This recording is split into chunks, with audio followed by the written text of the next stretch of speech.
Zulhijja, watan da za mu shiga nan da kwana 2 ko 3.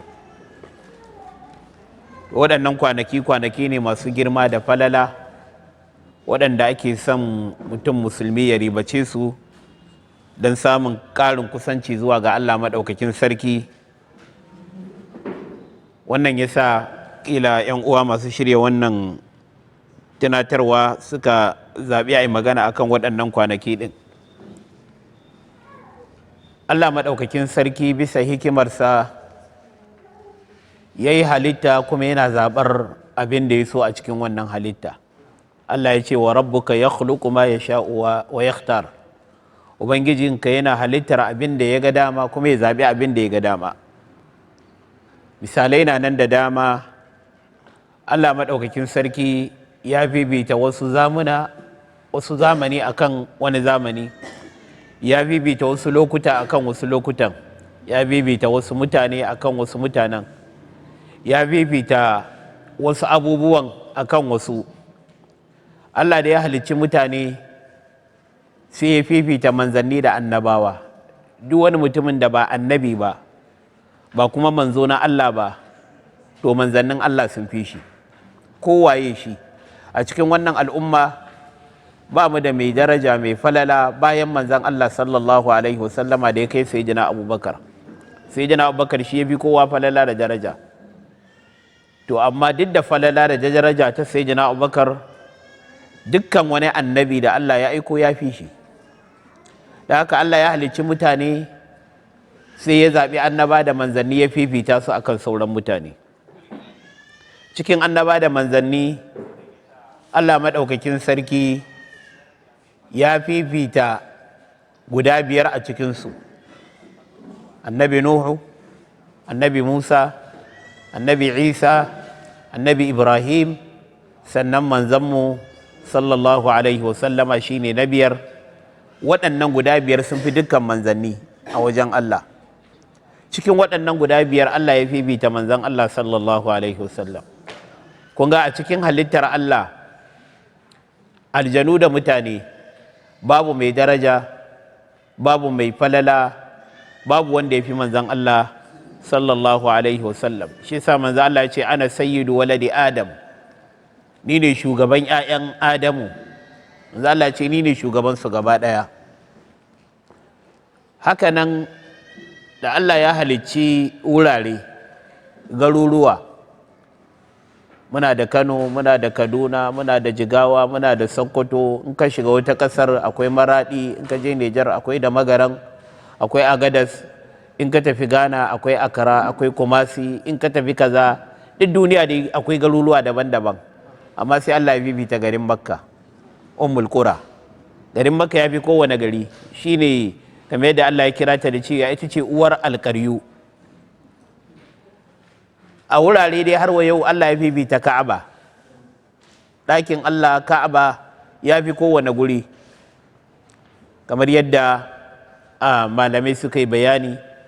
Kuma Allah maɗaukakin sarki a cikin Alƙur'ani yana cewa inna awwala baitin wudi'a lin-nasi lallazi bi Bakkata mubarakan fi hudan lil alamin. Allah ya ce farkon ɗakin da aka sanya wa mutane a bayan ƙasa shine wanda yake Makka.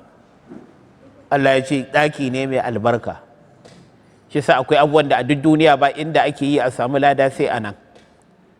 Ɗawafi, kewayawa, ka dinga kewaya abu da sunan ibada, ba inda za ka yi ka samu lada sai Ka'aba. Duk wani guri ba Ka'aba ba baya halatta ka dinga kewaya shi don neman lada. Amma in mutum ya je kewaye ɗakin Allah da niyyar neman lada, in zai yi umara ko zai yi hajji ko ɗawafi na nafila, sai Allah ya bashi lada, saboda nan gurin kaɗai ake wannan. Ba wani gini da ake so ka shafa don ka samu albarka sai ɗakin Allah. Ana taɓa rukunul yamani, ana zuwa gurin alhajarul aswad inda ake cewa bakin dutse gurin shan nono a sumbace shi, duk da sunan ibada kuma lada za a samu. To Allah ya bibita Ka'aba akan dukkan wurare a duniya. Allah ya fifita masallacin Ka'aba din akan sauran masallatai. Duk wani masallaci da muke gani a ko ina yake a duniya ɗakin Allah ne. To amma kuma bai kai masallacin Ka'aba ba, masallacin harami na Makka. Masallacin Annabi sallallahu alaihi wasallama idan mutum ya yi sallah a ciki za a ba shi lada 1000, za a ba shi ladan sallah 1000, wanda sai ya yi sallah 1000 a wani masallaci zai samu wannan ladan. Yanzu mun yi sallar asuba, to wanda ya yi a masallacin Annabi sallallahu alaihi wasallama za a ba shi ladan sallah asuba 1000. To amma a masallacin Ka'aba ita kuma ninkawa ake 100,000. Kun ga Allah ya zaɓi masallacin Ka'aba ya fifita shi akan sauran masallatai. A cikin watanni 12 muke da shi, inna iddata shuhuri inda Allah 12 shahran fi kitabillah. Watanni 12 muke da shi a wajen Allah. Watanni 12 din na Allah ya zaɓi watan Ramadan ya fifita shi. Ya sanya shi ne watan da aka saukar da Alƙur'ani, shahru Ramadan allazi unzila fihi alquran hudan linnas wa bayyinatun min alhuda wal furqan. Allah madaukakin sarki ya halicci zamani. Yanzu muna safiya, in an jima rana, in an jima yamma, in an jima dare. To a safiya a kwanaki daga fitowar rana zuwa faduwarta, babu wani guri da ya fi, babu wasu kwanaki da suka falala irin waɗannan kwanaki 10 da za mu shiga, daga fitowar rana zuwa faɗuwarta. A cikin kwanaki 10 ba ranar da ta fi ranar Arafa. Idan ka ce daga faɗuwar rana zuwa ɓullowa alfijir dare kenan, ba dare rakin da suka fi dare rakin 10 ƙarshe na watan Ramadan. Ku gane yadda abin yake. Daga fitowar rana ko daga bullowa alfijir zuwa faduwar rana shi ake kira yini, shi ake kira annahar, shi ake kira al-yawm a larabci. To daga bullowa alfijir zuwa faduwar rana babu wasu kwanaki da suka fi falala irin kwanaki 10 da za mu shiga. Amma in dare aka zo, dare kuma daga faduwar rana zuwa bullowa alfijir shi ake kira dare. To waɗannan kuma ba dalarrakin da suka fi falala irin daren 10 ƙarshe na watan Ramadan. Shi sa da malamai suka ce tsakanin waɗannan kwanaki 10 na farkon watan Zulhijja da kwanaki 10 na ƙarshen watan Ramadan wanne fi falala. Malamai sun tattauna wannan, wanne kwanaki suka falala. To amsa da wadda za a bayar, wadda ba rudani ba matsala a ciki, ita ce wadda na faɗa. Sai a ce a kwanaki daga fitowa alfajir zuwa faɗuwar rana, to kwanaki 10 farko na watan Zulhijja ya fi. Amma in aka dawo a dararraki daga faɗuwar rana zuwa ɓullowar alfijir, to dararrakin 10 na watan Ramadan sun fi. A cikin waɗannan dararraki Allah ya zaɓi Lailatul Qadri. Allah ya ce Lailatul Qadri khairun min alfi shahr. Ta fi wata 1000. Ibada daren Lailatul Qadri daidai take da ibada shekara 80 da wani abu. To wannan din na ka mana ne dan fahimci yadda tsarin Allah yake. Allah yana halittar abin da ya ga dama kuma ya zaɓi wanda ya ga dama ya fifita shi. To a kwanaki Allah ya zaɓi waɗannan kwanaki da za mu shiga guda 10 na farkon watan Zulhijja. Allah ya zaɓe su, ya bibita su. Hikima ta Allah ta yin wannan, mu wannan al'umma rayuwarmu gajera ce. Manzo Allah sallallahu alaihi wasallama yana cewa shekarun al'umma ta tsakanin 60 zuwa 70, kaɗan ne yake wuce haka. To wannan ƙarancin shekarun namu, in an kalli da waɗanda suka riga mu, Adawa da Samudawa da sauran halittu da Allah yi, akwai wanda yake shekara 1000 da wani abu. Annabi Nuhu shekara nawa ya zauna yana wa'azi cikin mutanen shi? Allah ya gaya mana ya zauna shekara nawa? Shekara nawa ya zauna yana wa'azi cikin mutanen shi? 50,000. Alfa sanatin illa 50 ama. Shekara 1000 yayi ba shekara 50. Ma'ana yayi shekara 950 yana wa'azi a cikin mutanen shi. To shekara nawa shi ya duniya kenan? Idan yayi shekara 1050 yana wa'azi, shekara kai 950 yana wa'azi, to kin ga kenan yana nuna shi bai bar duniya ba sai da ya shekara kila 1000 ko 1000 ba kaɗan. to haka kuma mutanen shi. To wannan daɗewar da suke yi, wanda yanzu ya rayu shekara 900, 800, 1000 na bauta wa Allah, ta ya za a yi wanda ya shekara 60 ko yi shekara 50 zai taddo wancan? Ba zai iya taddo shi ba. In aunawa za a ce wanda ya ibada ta shekara, muƙaddara ma mutum ya shekara 500 yana bauta wa Allah, ke kuma kin zo kin yi shekara 50, 60, 70, in kin yi da kin yi 100, kin ga ai ba za ki iya ibada da za ta ruta wancan ba. To kuma Allah ya kaddara mu wannan al'umma ta manzon Allah sallallahu alaihi wasallama mu ne muka fi kowa yawa a cikin aljanna. Mu muka fi kowa yawa a cikin aljanna. Mu ne muka zo daga ƙarshe, kuma mu ne na farkon hisabi ranar tashin alkiyama, kuma mu ne farkon shiga aljanna kamar yadda hadisi ya zo. Sannan kuma mu muka fi kowa, manzo Allah ya ce a cikin aljanna mu ne 1/3 'yan aljanna. Sahabbai suka yi kabbara, sai manzo Allah ya ce bal ku ne rabin 'yan aljanna. To ta ya za mu taddo waɗancan? To sai Allah ya sa mana irin waɗannan lokuta da in mutum yayi ibada za a ninka ta. Ku duba daren lailatul qadri, Allah ya ce khairun min alfi shahr, ya bi watanni 1000. Ma'ana yanzu in kika yi ibada daren lailatul qadri, malamai yana cewa duk wanda ta yi sallah ko duk wanda ya yi sallah, in namiji ne wanda ya yi sallar isha a cikin jam'i daren lailatul qadri ya samu falalar daren. Mace duk wadda ta yi sallah a cikin daren ko nafila raka'a biyu ko sallar isha akan lokaci ta samu falalar daren. To idan kika duba kika samu wannan daren, za a baki ladan ibada shekara 80 da wani abu. To da irin wannan ne za mu tara har mu waɗancan. In kai abu ɗaya guda ɗaya, in kai kyakkyawa ɗaya, aiki kyakkyawa ɗaya, sai Allah ya baka 10. In kai abu guda ɗaya kyakkyawa, sai Allah ya baka ladan 10. In kika yi sallar azahar, sai Allah ya baki ladan sallar azahar 10.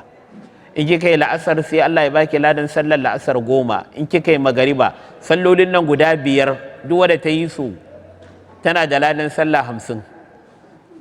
Haka ya zo hadisi, kullum haka ake ba mutum wanda yi. In kika yi watan Ramadan, azumin watan Ramadan, sai a baki ladan azumin wata 10. In kika yi azumin kwana 3 na 6 Shawwal, sai a baki ladan azumin wata guda. In kika yi ladan azumin wata 2, kin yi Ramadan kin samu ladan azumin wata 10, kin yi 6 Shawwal kin samu ladan azumin wata 2, kin ga kin yi azumin shekara kenan. Da haka sai Allah ya baki ladan azumin shekara. To wannan hikima ce ta sa Allah ya ware wasu lokuta lada yake ninkuwa a cikinsu, saboda mu wannan al'umma muna da gajeruwar rayuwa. To da gajartar rayuwarmu, waɗannan falala da Allah ya sanya a lokuta daban-daban, ta hanyar wannan sai mu cimma ibadu da za ta kai ta waɗancan mutane ko waɗancan al'umma ɗin. Da haka wannan yana cikin hikimar da Allah maɗaukakin sarki ya ƙaddara haka. Waɗannan kwanaki guda 10 kwanaki ne masu girma, suna farawa daga ranar 1 ga watan Zulhijja. Zulhijja shine wata na 12 a cikin watannin musulunci. Muna da al-Muharram, muna da Safar na 2 kenan, na 3 Rabiul Awwal, na 4 Rabiul Akhir, sai Jumadal Ula, Jumadal Akhir, sai Rajab, sai Sha'ban, sai Ramadan, sai Shawwal, sai Zulqa'da wanda muke ciki, sai Zulhajji. Zulhajji shine wata na 12, shine watan da akan yi ayyukan hajji a cikin shi. Waɗannan kwanaki saboda girman su Allah ya rantse da su. Allah yana rantsuwa da abin da ya ga dama cikin halittar shi, amma mu ba mu da dama mu rantse sai da Allah. Manzo Allah ya ce man kana halifan falyahlib billahi aw liyasmut. Duk wanda zai yi rantsuwa ya rantse da Allah ko ya shiru. In zaki rantsuwa ki rantse da Allah da sunayen Allah. Na rantse da Ar-Rahman, na rantse da Allah, na rantse da Ar-Razzaq, na rantse da Al-Musawwir, duk wannan ya halatta. Na rantse da sifar Allah mai rahma mai jin kai, ya halatta. Amma rantsuwa da wannan Allah, kamar da can muna rantsuwa da kwaran kwatsa dubu, baya halatta. Rantsuwa da jahannama, akwai masu yin rantsuwa da jahannama, na rantse da jahannama, baya halatta, ba a rantsuwa da jahannama. Akwai masu rantsuwa da annabi, na rantse da annabi, ba a rantsewa da annabi. Rantsuwa haƙƙi ne na Allah, da Allah kaɗai ake yi. Man kana halifan falyahlib billahi aw liyasmut. Da can ma lokacin jahiliya akwai masu rantsuwa da sarakuna ko da rawanin sarki.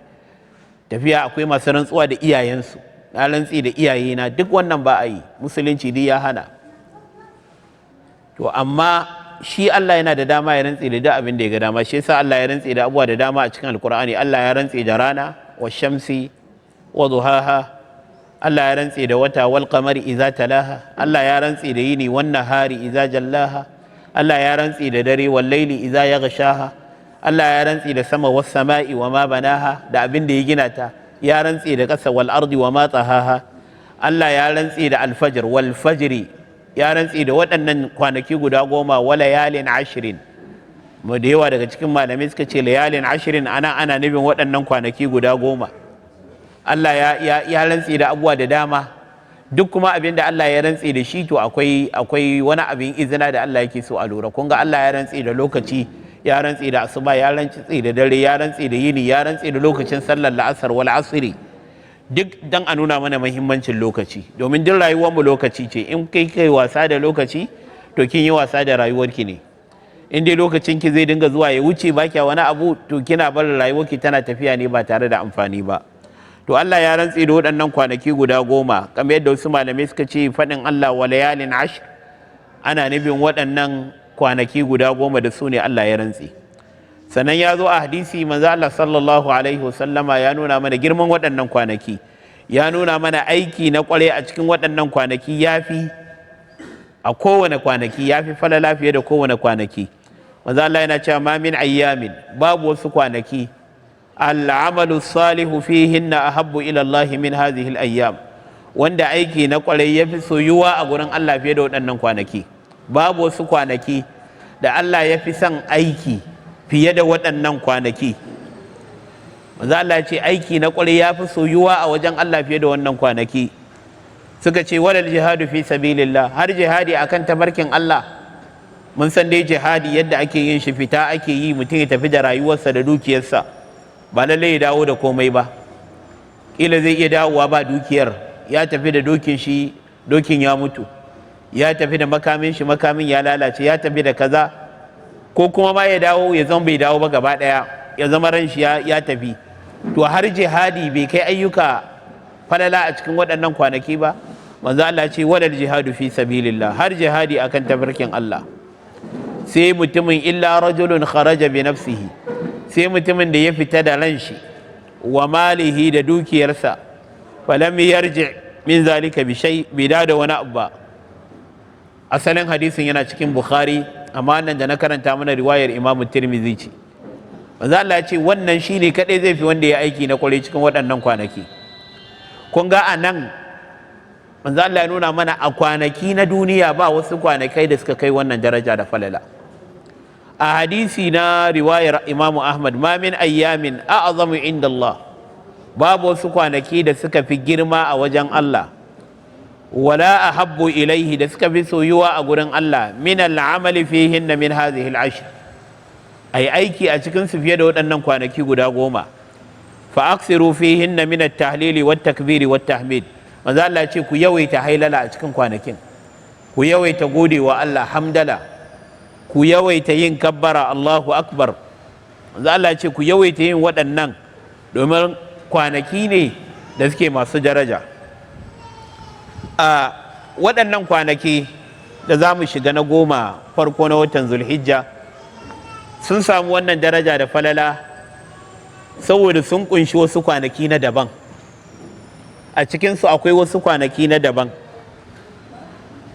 Daga cikin kwanakin da suke cikin waɗannan kwanaki akwai rana Arafa. Rana Arafa ita ce ranar 9 ga wata, ranar da alhazai suke tsayawa a filin Arafa, su tsaya su bauta wa Allah, su roƙi Allah, kuma rana ce da Allah yana ‘yanta mutane da yawa daga wuta. In an ce Allah ya ‘yanta mutane daga wuta, ma'ana duk wanda ya dace a ranar Allah ya ‘yanta shi, to ba zai mutu yana kafiri ba, kuma ba za ta mutu ba tana aikin ‘yan wuta. Ko ta yi aikin ‘yan wuta sai Allah ya datar da ita ta tuba, sai Allah ya yafe mata, shine ‘yantawa. Duk wanda Allah ya ‘yanta daga wuta to zai rayu ne rayuwa mai kyau, ba wai ba zai zunubi ba, zai iya yin zunubi, amma Allah zai taimake shi ya tuba, ko Allah ya ɗora mata wani abin da za ta yi zai same ta, Allah ya tafiyar da wannan laifin da ta yi ko wannan zunubin da ta yi. Da haka akwai rana Arafa a cikin waɗannan kwanaki. rana ce da manzon Allah sallallahu alaihi wasallama ya ce ma min yawmin aksara min an yu'tika Allahu fihi abdan minan nari min yawmi arafa. Babu wata rana da Allah yake yanta bayi daga wuta da yawa irin rana arafa. Wa innahu la yadunu, Allah yana matsowa kusa da bayi. Thumma la yubahi bihimul mala'ika, Allah ya dinga nuna mala'iku cewa ga bayina nan, ga bayina nan, ga bayina nan. Fa yaqulu ma arada haula, Allah ya ce mala'iku, alhali Allah ya fi kowa sani, sai Allah ya ce mala'iku me waɗannan suke nema, me suke nufi, me suke bukata. A wata riwaya mala'iku ce gafara ka suka zo nema ya Allah, sai Allah ya ce to ku shaida na gafarta musu. Wannan rana arafa kenan. To wannan ranar tana cikin waɗannan kwanaki. Ita rana arafa ga wanda yake aikin haji ba a sanya azumi a ranar, saboda so ake samu karfin yin ibada. Domin tsayuwa arafa tana fara daga an yi sallah azhar. Daga an yi sallah azhar mutum zai tsaya ya yi ta ibada, ko a tsaye ko a zaune, in ma mutum ba zai iya ba a kwance. To ba a san mutum ya azumi a ranar, saboda me so ake mutum ya zama yana da karfin shi. Amma ga wanda baya filin arafa, yana cikin garin makka ne, yana wajen makka ne, yana madina ne, yana kano ne, yana ina ne, shi kuma ranar so ake ya azumi. Maza Allah sallallahu alaihi wasallama ya ce azumin rana arafa yana kankare zunubi na asanatul madiya, yana kankare zunubi na shekarar da ta wuce ko shekarar da ake ciki. Duk da ta yi wannan azumi, wadda kuma wadda ta larura ta hana ta shari'a, kamar ya zama tana jinin al'ada ko tana jinin biki, ba za ta yi azumi ba kamar yadda muka sani, to Allah zai ba ta ladan wannan niyyata ta da ta yi. Amma duk wadda ta yi azumi a ranar, ko namiji ko mace, to ya yi ibada mai girma a wajen Allah maɗaukakin sarki. Da haka wannan rana da ke cikin rana arba babban rana ce, kuma rana ana son mutum ya yawaita kalmar la ilaha illallah. Manzo Allah na cewa mabibicin abin da na ambata da annabawa gabanina a rana araba shine la ilaha illallah. To ana son a yawaita faɗan wannan kalma ɗin. A cikin waɗannan kwanaki akwai ranar sallah, yawman nahar, ita ce ranar 10 ga wata, ranar da ake yanka dabbobin layya, ranar da alhazai suke yanka hadaya. Wannan ma rana ce mai girma a wajen Allah. Manzo Allah na ce a'zamul ayyami inda Allah ta'ala yawmun nahar, mafi girman kwanaki a cikin waɗannan a wajen Allah bayan waɗannan 10, to mafi girma kuma ranar sallah. Summa yawmal qar, sannan sai ranar da ke biya wannan ranar 11 ga wata. Waɗannan kwanaki, ranar 10 ga wata rana ce da Allah yana santa. Wannan dabbobin da ake yankawa ba wai kullum musulmai na yankawa bane kullum dan su ci nama, ibada ne. Yayin da kika sai dabba zaki yanka dan layya, to kin ɗau dabban ne dungurungum kin baiwa Allah. Shi yasa ake son in zaki layya ki zaɓi dabba mai lafiya mai kyau, tunda kyauta ce ko kuma ibada ce zaki ga Allah. To in za a ba Allah abu mai kyau. Kada mutum ya zaɓo abu mara kyau kamar yadda kafirai suke yi. In sun tashi ba da sadaka sai su duba abin da bai da kyau, ko munafikai abin da bai da kyau sai su bayar. A'a, shi musulmi wa yut'imuna at'ama ala hubbihi miskinan wa yatiman wa asira. Shi musulmi in zai ciyar to yana duba abin da yake so ne sai ya bayar, kamar yadda Allah ya faɗa a wurare da dama a cikin alkur'ani. To shi yasa ake son mutum zai laye ya samu dabbar da ba ta da aibi, dabba lafiyayya, ba wadda ta karye ba take gurguwa da an gani an ga gurguwa ce, ba dabbar da take makahuwa ba da an gani an san makauniya ce, ba dabbar da take ba ta da mai ba, al'ajifa, wadda da an gani an san wannan ramammiya ce, ba dabbar da aka jiwo ciwo ba, ciwo wanda zai bayyana da an gani an san wannan ga ciwon ta nan ko idan ta ɗaya. Ana son mutum ya samu dabba lafiyayya, domin me zai kusanci Allah ne da wannan abu. Da haka ana son mutum ya bada abin da yake mai kima. To wannan jinin da ake zubarwa shi Allah maɗaukakin sarki yana kallon da wace zuciya mutum ya sai Allah ya ba mutum lada.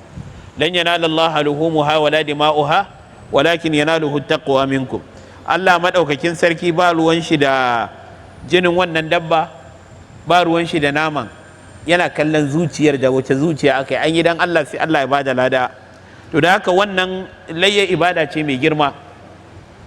A nan ma nake jan hankalinku, idan kina da hali ki yi da dukiyarki, in kina da hali ki yi, idan ba ki da hali mai gida ya halatta ya sanya ki a cikin layyan shi.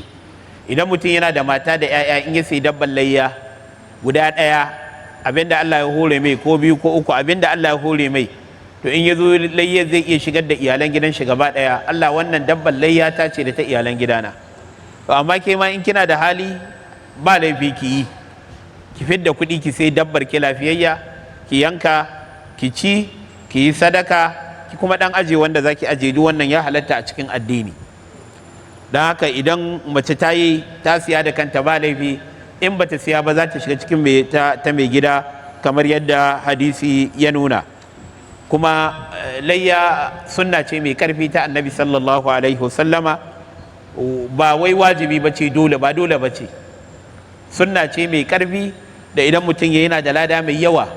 Wanda kuma bai samu ya yi ba, to shi kuma babu komai a kan shi, ba za a ce ya yi wani abin da ba daidai ba, ko a ce Allah zai kama shi. A waɗannan kwanaki, kamar yadda hadisi ya nuna, ayyuka na ƙwarai suna da matuƙar soyuwa a wajen Allah. A nan ina so kalli kalmar da manzo Allah ya amfani da ita, al'amalu salih, aiki na ƙwarai. To duk wani aikin ƙwarai ya shiga ciki. Duk wani aiki na ƙwarai na ibada da Allah yake so ya shiga ciki. Ana son mutum in zai yi, ba a taƙaice ba an ce kaɗai sai azumi. Wasu suna ɗaukar cewa an kwanaki 10 nan suka shiga, to dole ne abin da ake so mutum ya ɗau azumi rana ta 1, ta 2, ta 3, ta 4, ta 5, sai ya je ranar 9, tunda ranar 10 ranar sallah ba a yin azumi. Azumi haramun ne a ranar sallah. Wasu suna ɗaukan azumi, sai ka ji duk wanda za ta tambaye ka, to malam yanzu ni ba zan iya yin azumi ba, ina jini, ya zan yi? Wacce malam ina cikin jinin beki, wacce malam ban da lafiya, ina da ulsa, ya zan yi? Wani ce azumin nan da ake na kwanaki, in ban yi na farko ba zan iya ɗorawa? To duk wannan tambayar akan azumi ba laifi ba ne, amma mu daina fahimtar azumi kaɗai ake so mi ba, azumi kaɗai ake so mi ba. Shi ibada ta nafila da kika gani horewa ce ta Allah, kamar yadda Imam Malik yake faɗa. Akwai wanda shi Allah, akwai wadda Allah ya hore mata yin nafila. In za ta yi azhar ta yi nafila, in ta gama azhar ta yi nafila, in la'asar ta zo ta yi nafila raka'a biyu gabanin ta yi sallah, in magariba ta zo ta yi nafila, in ta gama ta yi nafila ya wuce ta. Kullum ba ta kwanciya sai ta yi sallar wutiri. Haka Allah ya yi ta. Akwai wata kuma za a gabata da yawan nafila, amma mace ce mai sadaka, da ta samu za ta bayar. In dai tana da shi ba ta ruwa, 'yan uwanta, abokan zamanta, 'ya'yanta, maƙotanta, duk wanda ya zo za ta ce gashi. Amma kila ba ta da yawan nafila, amma tana da yawan bayarwa. Wani kuma za ga Allah ya masa baiwa, ko wata Allah ya mata baiwa karatun alkur'ani, ita dai ta karanta alkur'ani. Wata Allah ya mata baiwa zikiri, ambatan Allah. Duk zikiran nan da manzo Allah ya zo da su, na shiga ban ɗaki, na fitowa, na kwanciya bacci, na tashi daga bacci, na in za a ci abinci, an gama cin abinci, in za a yi kaza, duk ta haddace, ta iya. Sannan tana zama ta zikiri buɗaɗɗe, wanda ba a ƙayyade shi da lokaci ba, ba a ƙayyade shi da wuri ba. Zikiri ne da shari'a ta ce a buɗe ki, mutum zai iya faɗa ko yaushe, kamar subhanallahi wa bihamdihi subhanallahi alazim. To wata za ki ga ita kuma anan Allah ya mata buɗi, wata Allah ya mata buɗi a biyayya aure, a gidan aurenta akwai biyayya da haƙuri. To wannan haka Allah yake wa bayinsa. To yayin da manzo Allah ya ce aiki na kwarai, kada ku takaice shi kan azumi kadai. Wadda za ta iya yin azumi ta yi, wadda kuma ba ta da kokarin yin azumin, in ta yi azumin tana shan wahala, amma tana na bilbili, ta ci gaba da yi. Wadda kuma sadaka za ta yi ta yi. Almuhim abin da ake so da yake ƙara, ki dage ki ƙara akan abin da kike yi, wanda a waɗannan kwanaki ba kya yi. In mai sadaka ce ki ƙara, in mai sallar nafila ce ki ƙara. In da daddare kina yin 3, ki yi 5 yanzu. Idan mai karanta alkur'ani ce ki ƙara. Kowane aiki na ƙwarai zai shiga ciki. Don haka waɗannan kwanaki 10 da za mu shiga, babu yadda za a yi musulmi namiji ko mace ya rasa me zai yi a ciki. Idan kina jinin al'ada za ki yin sadaka, kin ga ba za ki yin azumi ba, za ki yin sadaka, ba za ki yin sallah ba, za ki yin sadaka, za ki iya yin kalma mai kyau, manzo Allah ce kalma mai kyau sadaka ce, za ki iya ambatan Allah,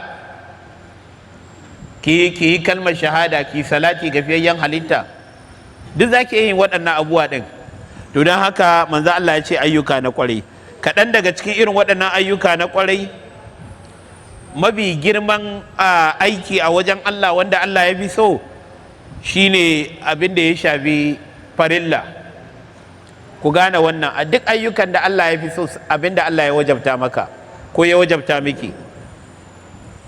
Don haka waɗannan salloli guda 5 lallai a ƙara kiyaye su.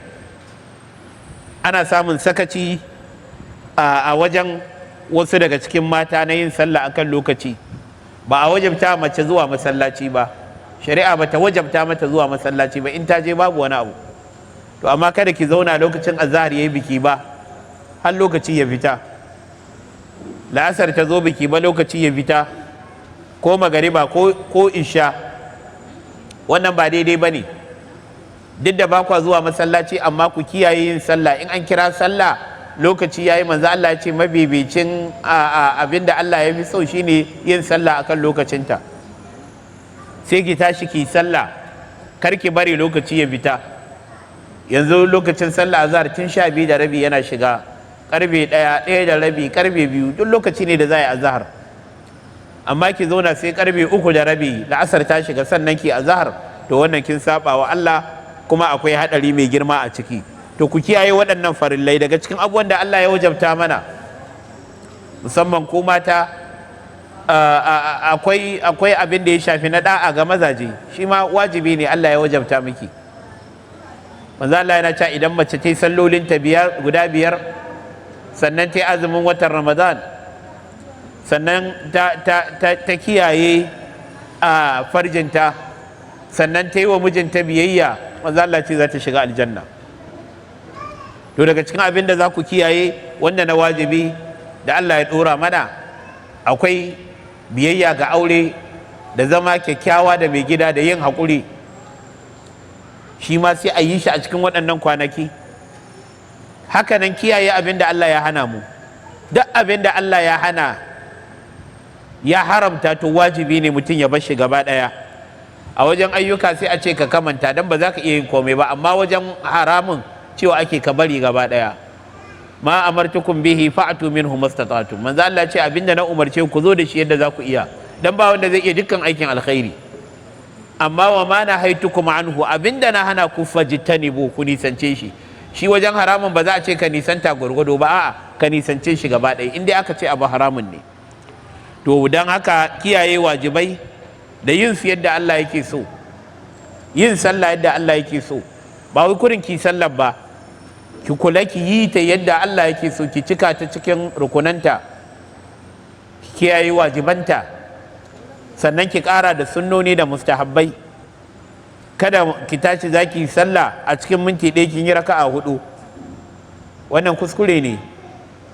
Alal aƙalli ki tsaya tsayuwar farko ki karanta Fatiha, ki karanta sura ko ina kika karanta yayi daidai abin da yake iya, ko abin da ya sauka na alqur'ani. Ki yi ruku'u, kin yi ruku'u alal aqalli subhana rabbiyal azim din nan ki faɗa sau 3 mabi karanci. In kin ƙara akan haka yayi, manzo Allah yana faɗa 10. Sannan ki dago daga ruku, in kin dago daga ruku sai kin tsaya cakkin nutsu, sannan ki tafi sujjada, ita ma ki yi tasbihi akalla guda 3 abin da yayi sama. Sannan ki ɗago ki zauna, kafin ki koma sai kin zauna kin nutsu, sannan ki tafi sujjada ta 2. Haka manzo Allah yake sallah daki cikin nutsuwa. Ba wai ana nufin dole sai kin daɗe ba, a'a, amma dai ki yi cikin nutsuwa. To a kiyaye sallah da lokutan ta da abin da ya dace a cikinta. Haka nan kiyaye abubuwan da suke na haramun, shi ma mutum ya kiyaye. To bayan wannan kuma kin kiyaye wajibai, sai kuma ki yawaita nafilbili. Hikima ta Allah, ibada ta wajibi za mu ga tana da kuma nafila. idan kun ɗauki salloli guda 5 ɗin nan da Allah ya wajabta mana a cikin dare da yini, su ne na wajibi. To kuma Allah bai ban mu hakan ba, sai aka samar da nafila. Kafin azhar ana iya yin raka'a 2, ana iya yin 4. Bayan an gama azhar ana iya yin raka'a 2, ana iya yin 4. Kafin la'asar ana iya yi. Kafin magariba ma ana iya yi. Bayan magariba ana nafila raka'a 2. Kafin isha raka'a 2, bayan isha raka'a 2. Sallar wutiri tana fara daga raka'a 1, 3, 5, 7, 9 har zuwa 11. Waɗannan nafilfili, waɗancan na wajibi ne. In biki ba waɗancan, in biki azhar ko la'asar ko magariba ko isha ba, Allah zai kama ki. Amma waɗannan nafilfili in biki ba kin rasa lada, amma Allah ba zai kama ki ba.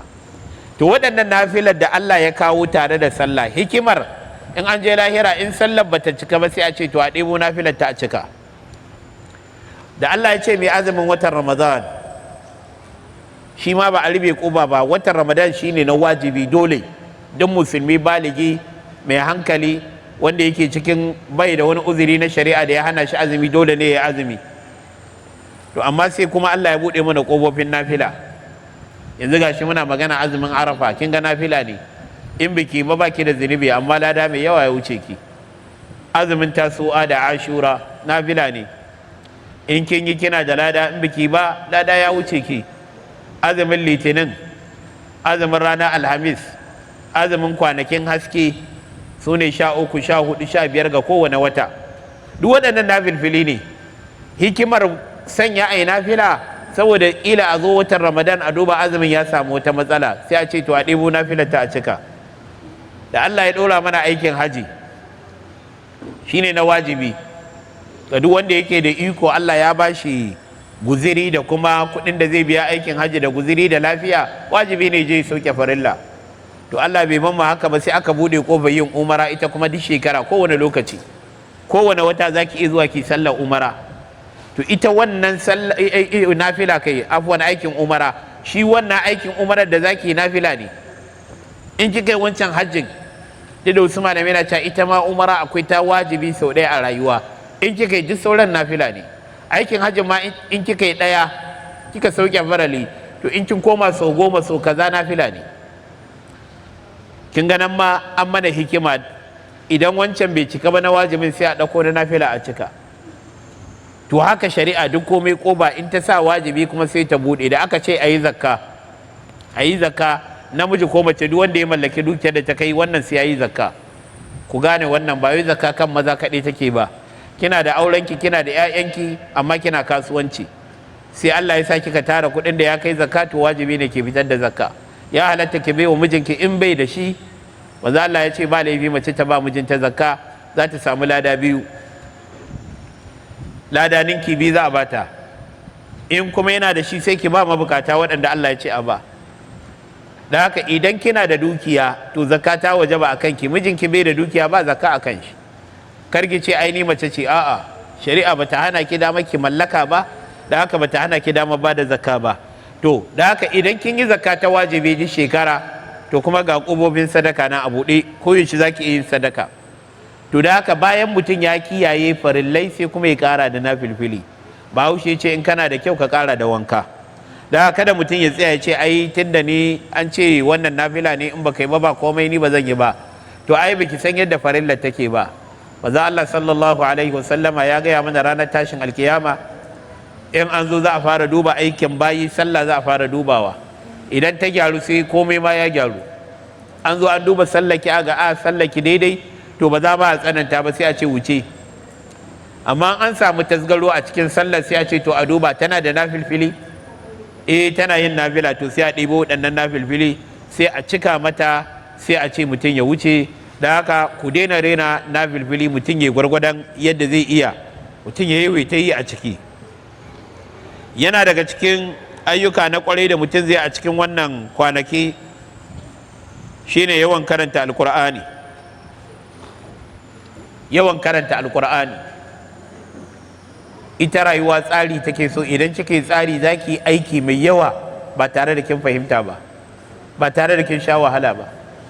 Babban abin da mu yake wahala mu, musamman mu baƙaƙen mutane, musamman 'yan Afirka, shine ba mu da tsarin lokaci, ba ma tsara abubuwa a kan lokaci, mazanmu da matanmu. Shi yasa gaba ɗaya sai rayuwar mu ta tafi, sai ga abin da mutum ya yi kaɗai. In malami ne sai ga in ka tattara ayyukan shi sai ga ya kamata a ce aikin da ya fi wannan. Tunda a baya muna ganin malamai irin su Imamun Nawawi wanda ya yi 40 hadis, duka bai fi shekara 40 da wani abu ba, amma yanzu littattafan shi in aka tara aka ce karance a shekara guda ma ba za ka iya karance su ba. Ya yi aikin da za ka ɗauka ya shekara 100, kuma a lokacinsu ba wannan wutan nefa, ba fanka. In zafi ya zo haka za a zauna cikin zafi, in dare sai dai a kunna a ci balbal ko kyandir, da shi za a yi aikin, ko abu farin wata, abu hasken farin wata ana amfani da shi. Ba mota, yanzu nan sai ka tashi a Kano, ka kwana a Kano, ka hau mota zuwa azahar ka je Sokoto, kilomita 500. A lokacin sai dai a hau jaki ko raƙumi ko doki.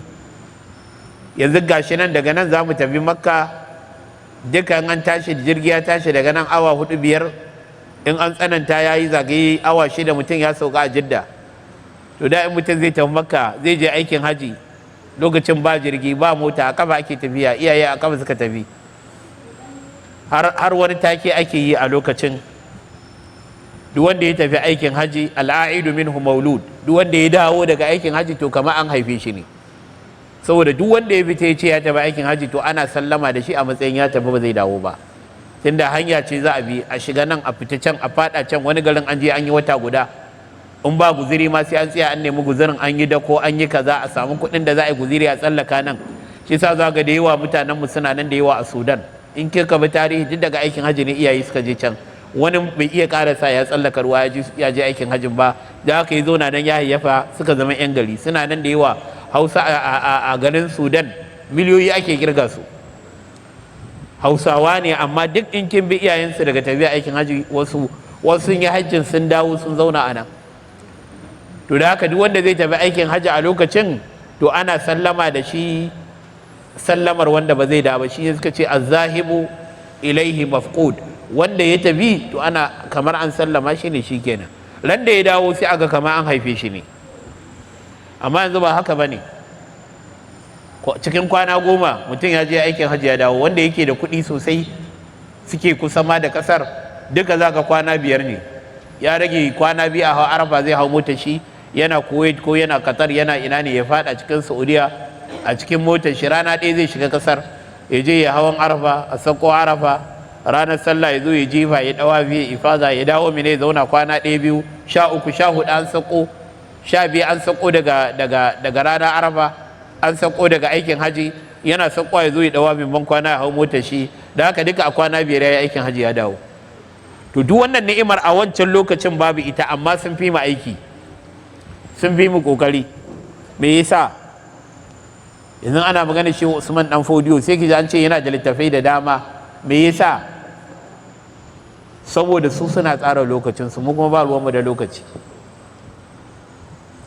Yanzu an ce za a bada wannan karatu karfe 10, in mun zo karfe 10 za mu yi karatun awa 1 kila da ɗan tambayo da abin da za a yi awa 1 da rabi. Da haka an fara 10 zuwa 11 da rabi an tashi. Idan muka kiyaye lokaci za mu zo mu yi abin kuma mu amfanu kuma mu tashi. Amma yanzu an ce 10 za a fara, sai malami ya ki zuwa sai 11. Awa 1 nan fa ta tafi haka ne kurin.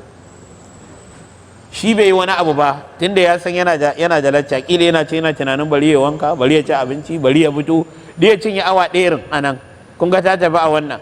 Ku da kuka zo kuka zauna kuna jira, kuma kun cinye awa 1 ba amfani. To an zo kuma shi kenan, daga nan komai ya lalace. Amma yanzu da zan tambaye ku, kaɗan daga cikin ku za a iya samu cewa ce take da tsari kullum ga lokacin da za ta karanta alkur'ani, ko ga lokacin da za ta yi nazari na karatun da take idan ɗaliba ce. Kina da awa 24, a awa 24 nan akwai lokacin da dole na yaranki ne, dole ne 'ya'yanki ne. Misali yanzu da safe daga karfe 7 ko karfe 6 ko bayan asuba kina da yara za su makaranta, an yi sallah asuba kika yi abin da zaki na zikiri, dole ki tashi, wanda za a ce yi wanka yi, wanda za a yi masa sannan a ɗora abin kari, in ɗumame za a yi, in dafa za a yi, sannan a shirya su.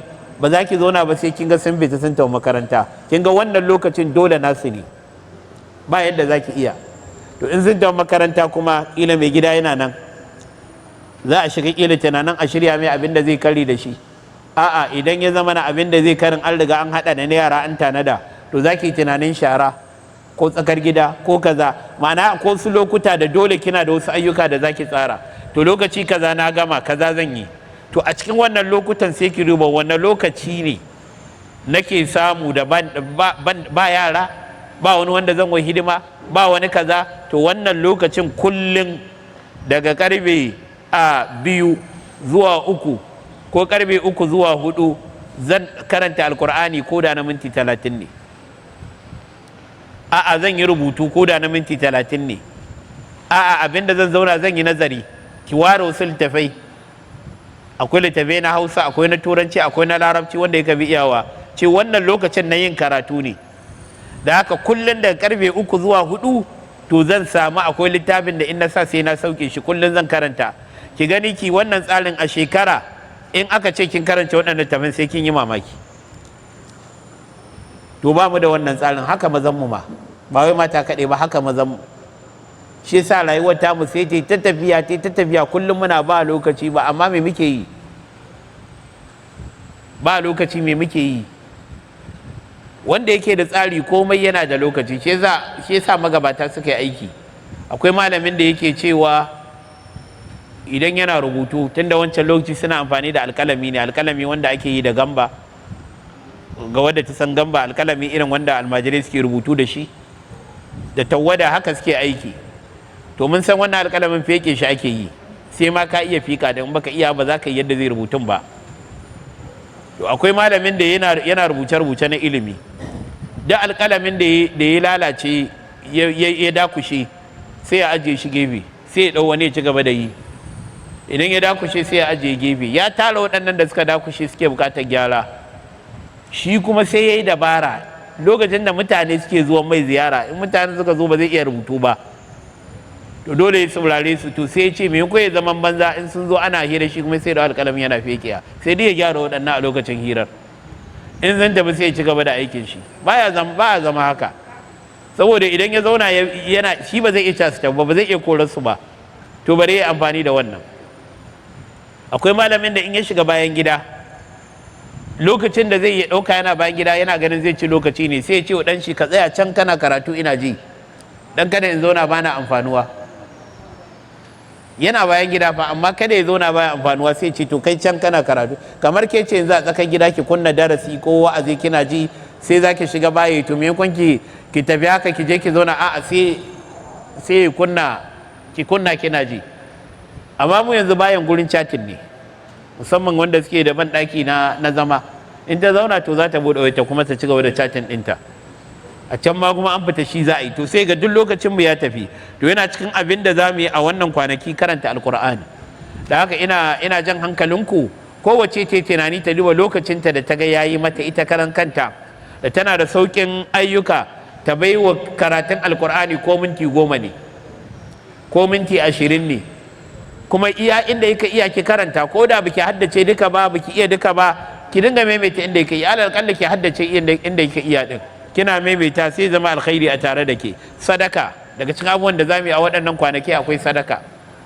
Sadaka tana da tasiri a rayuwar mutum. Duk mai yin sadaka dan neman lada a gurin Allah, to akwai wasu abubuwa da Allah yake haɗa masa. Daga ciki mai yin sadaka, Allah baya jarraba shi da babu.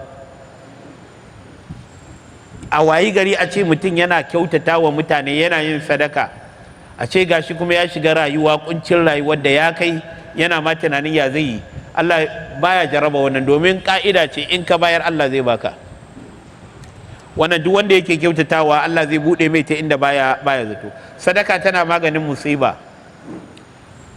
Abu Allah ya kaddara zai same ki, amma in kina sadaka sai Allah ya kawar da shi, ko Allah ya rage shi. Idan abin zai same yawa sai Allah ya rage shi zama kaɗan. sadaka tana kawar da fushi na ubangiji. Shi sa manzo Allah ce idan mun ga wata ya yi rashin lafiya ko rana, manzo Allah ce mu yawaita istighfari da sadaka domin tana sa fushin Allah ya tafi. Sadaka tana tasiri har a cikin zuciyar mai yin, kuma alama ce ta imani. Daga cikin abin da za mu yawaita waɗannan kwanakai addu'a ibada ce mai girma, Allah yana santa. Addu'an nan da Hausa ko da Larabci ko da wani yare Allah yana ji. Da haka idan mun tashi akwai wuraren addu'a da ake amsa addu'a, wurare ne da ana amsa addu'a a wuraren, kamar cikin sujjada. Sai dai wajen addu'a a sallah abin da ya fi ki da Larabci, rabbana atina fid dunya hasana wa bil akhirati hasana wa qina azaban nar. ربنا لا تزغ قلوبنا بعد إذ هديتنا وهب لنا من لدنك رحمة إنك أنت الوهاب. Addu'o'i ne masu kyau. Kin ga rabbana atina ta kunshi duk wani abin da yake nema a duniya. Anas dan Malik Allah ya kara masa yarda yace ya ji manzon Allah yana yawan yin ta. Yawan faɗar rabbana atina fid dunya hasana. In arziki kike nema ki yawaita faɗar ta. In lafiya ke nema ki yawaita faɗar ta. Idan ma kina neman shiriyar yara ki yawaita faɗar ta. Duk wani arzikin duniya wannan addu'ar ta kunsa. To a sallah bayan kin yi sujjada kin yi azkar sai ki wuraren amsa addu'a ne. Bayan gama sallah akwai azkar da manzo Allah ya koyar bayan an gama sallah, in kika yi sai ki daga hannu ki addu'a. Yayin da kike wani aiki na kwarai, kika yi karatun alkur'ani, kin gama sai ki daga hannu ki addu'a. Tawassuli da wannan karatu din. To yana cikin abin da za mu yawaita a cikin waɗannan kwanaki, kuma na san dukkanin mun san ƙalubalen da ke gaba. Akwai ƙalubalen tsaro a ƙasar nan, muna fama da shi. Kullum mutum ya tashi zai ji labarin an kashe, 'yan bindiga sun shiga gari kaza sun kashe. Tun da ana je a Zamfara ya zo Katsina, yanzu ya shigo gefen Kano. Ko a satin nan wani ɓangare a Tsanyawa da wani ɓangare a nan abin da ya shafi Shanono da nan eriyar an je an karkashe mutane. Kun ga abin yana tuwato. Yawan addu'an mu Allah zai ji kanmu, sai ya tausaya mana yi mana maganin abin. To wannan kwanaki ne masu albarka. Kina girkin ki zaki iya faɗar subhanallahi wa bihamdihi subhanallahi alazim. Manzo Allah ce kalmomi ne da suke da nauyi a ma'auni, kuma Allah yana son su, kuma masu saukin faɗa subhanallahi wa bihamdihi subhanallahi alazim. Kina wanke kina faɗa la haula wala quwwata illa billah. Manzo Allah ce duk taska ce daga cikin taskar gidan aljanna, kanzun min kunuzil janna. Kina sharar ki zaki iya faɗa. Wani abu ne da bai da lokaci, bai da adadi, zaki iya koyo shi. Kalmar la ilaha illallah wahdahu la sharika la lahul mulku wa lahul hamdu wa huwa ala kulli shay'in qadir, zaki iya faɗa. Salati ga biyayyen halitta, musamman daren juma'a, ana gobe juma'a wannan daren ku yawaita yin salati. Kina yi wa manzo Allah salati, Allah ya sa mala'ika yana gaya masa. Ba kin tsaya kina ta wahala kanki ba, wata za ta umara ki ce ki gaishe min da annabi, kina gidanki zaki ta gaishe shi kuma yana amsawa. Ba ta bukatar ki aika wuta. Da kin ce Allahumma salli ala Muhammadin wa ala ali Muhammadin kama sallaita ala Ibrahim wa ala ali Ibrahim innaka Hamidum Majid wa barik ala Muhammadin wa ala ali Muhammadin kama barakta ala Ibrahim wa ala ali Ibrahim innaka Hamidum Majid. Sai Allah ya san mala'ika ya ce masa wance yar wani ta yi maka salati yanzu, kuma Allah sai ya yi miki. In kika yi ɗaya sai Allah ya miki 10. Da haka ibada ce mai tarin lada da yawa, kuma a yadda manzan Allah ya koyar. Wannan salati ibrahimiyya shine salatin da ya fito daga bakin annabi sallallahu alaihi wasallama, duk da ya zo da siga daban-daban. Wani za ga akwai azwajihi da zurriyatihi a ciki, ya zo da siga daban-daban. To yana cikin abin da za a yawaita. Sada zumunci yanzu akwai hanyoyin sada zumunci da da babu su, yanzu muna da waya, za ki iya buga ki kirawo yar uwanki ko dan uwanki ko wani wanda yake makusancinki a duk inda yake a duniya, a sada zumunci, a gaisa. Sannan in kyautatawa ne yanzu za a iya wa 'yan uwa ba sai an je ba, da in za a kai tsara ba sai an tashi an je. Amma yanzu yana Sokoto kina Kano, dan uwanki ne, kina so ki tura masa wani abu, kurin da ya bada account din an tura masa shikenan. Duk nau'i ne na sada zumunci. Sannan kuma tashi aje shi ma nau'i ne na sada zumunci. Sauke haƙƙi da kike kanki, wata tana bin ki bashi ki biya ta. Manzo Allah ya ce taurin bashin mawadaci zalunci ne, matsalul ghani zulmun. Duk wanda yake da hali ya ki biyan bashi, yadda wasu mutane suke, a karɓi kaya kuma a kibiya, musamman ku mata yawancin cinikin ku bashi ne. In mace bata dage ba to ba za ta iya kasuwanci ba, da ta ka kayan za a karbi. In ta hana a kisiya a gurin ta je kasuwa a siyo, in ta ba da bashi kuma a kibiyanta, ta bibiya an kibiyanta, wata kuma da gangan. To manzo Allah ce duk wanda ta yi taurin bashi ta yi zalunci, matsalul gani zulmun, taurin bashin mawadaci zalunci ne. Amma wanda ba ta da shi saboda babu din bata samu ta biya ba, to wannan Allah ba zai kawo mutum ba, sai dai a ci gaba da yi ana kokari har a biya. Daga cikin abin da za a yi cikin waɗannan kwanaki masu albarka, umarni da kyakkyawan aiki, cewa a yi kuma cewa a bari. Mata ku ne kashin bayan tarbiyya a tsarin rayuwarmu. Mata su ne kashin bayan tarbiyya, su sukan zauna da yara fiye da iyayensu maza. Wani namijin idan ya fita da safe zai dawo sai dare, da dare ya dawo kuma bacci zai yi. Amma ke kina zaune da yara manya da ƙanana, da safe da rana da yamma da daddare, to ke zaki koya musu komai na tarbiyya. To wannan aikin da yake shi ma aiki ne mai kyau, yana cikin aiki na kware a cikin waɗannan kwanaki. Ga su nan dai abubuwa da yawa, amma yadda na gaya muku duk wani aiki na kware ya shiga cikin abubuwan da ake so a cikin waɗannan kwanaki masu albarka. Da haka a dunkula abin da zan ce mana, da zarar mun shiga cikin waɗannan kwanaki, to kowace a cikin ku ta ƙara himma, ta duba abin da za ta iya yi na ayyuka na kwarai, ta ƙara, saboda me, in wannan lokaci ya wuce mutum bai sani ba ko zai ƙara riskar wani. Domin dai rayuwa kullum ƙarewa take, kuma dole ko mutum ya ki ko ya so sai an waye gari wata ran an ce babu shi. To tunda kwa haka ne, yanzu wannan ce damar da mutum yake da shi. Abin da ya wuce mutum sai ya istighfari, wanda yake ciki kuma shine damar shi. Abin da bai zo ba kuma mutum bai gaibu ne, bai da tabbacin cewa zai zo ko ba zai zo ba. Da kowace ta duba ta ga me za ta iya yi, kar kuma ku rena aikin alkhairi, kar ku rena aikin alkhairi. La tahqiranna min al-ma'ruf shay'an, kamar da manzo Allah yake faɗa. Aikin alkhairi, je wani bayan Allah yana bani labari, wani malamin sa yana ce masa abin da ya canza mai rayuwa, riyal ɗaya ne da wani mutum ya bashi. Riyal ɗaya kamar ki ce yanzu naira ɗaya tak ta canza masa rayuwa. Ya ce yana yaro karami, ɗan ƙaramin yaro, ya fito za shi makaranta, kurin ya zo an yi ruwa, duk ruwa bata hanya, sai ya fada cikin ruwan, duk kayan suka lalace. Sai ya tsaya yana ta kuka. Idan ya koma gida dukan shi za a yi, in ya tafi makaranta haka kuma abokan shi ma sun ishe shi. Sai ya koma gefe yana kuka, sai wani mutum ya zo wucewa. Me ya faru kake kuka? Wannan yaro ya ce kaji faduwa na yi, kayana sun ɓace, ina tsoron in je gida a dake ni, in na je makaranta haka kuma abokaina ma za su yi min dariya. Sai ya ɗauko wannan naira ɗaya, wannan riyal ɗaya, sai ya bashi, ya ce je ka sai riga mai kyau.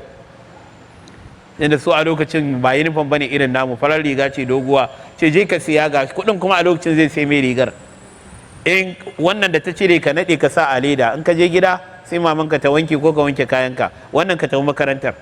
Ya ce wannan riyal ɗin da ya bani har yanzu a rayuwata ba na mantawa. Ya ce sai ya zamana duk abin da zan yi a duniya sai ne mai addu'a, dan da wannan kuɗin da ya bani na tafi makaranta ya sanya min farin ciki, sai nake tunanin wani irin lada Allah zai bashi, ya yaye min damuwata. Ya ce na je makarantar, na je gida kuma ban samu matsala ba.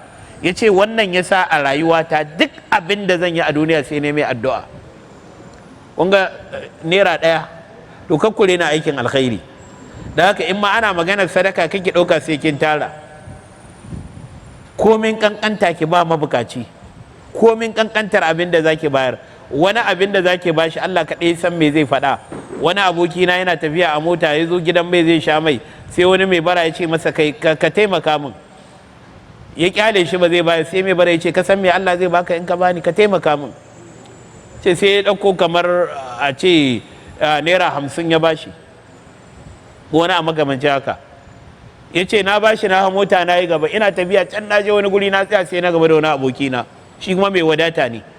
Ya ce wallahi sai ya kirgo kuɗi ninkin ba ninkin abin da na ba wancan. Ya ce wani gashi na baka kyauta. Ya ce sai na tuna magana wancan mai bara, ya ce ka bani, ka san kai mai Allah zai baka. Kakkure na aikin alkhairi, komin kankanta shi, sawa'un wanda za ku yi bayan Allah ne, ko wanda za ku yi wa kanku, wanda za ku yi tsakaninku da Allah, kar ku rena.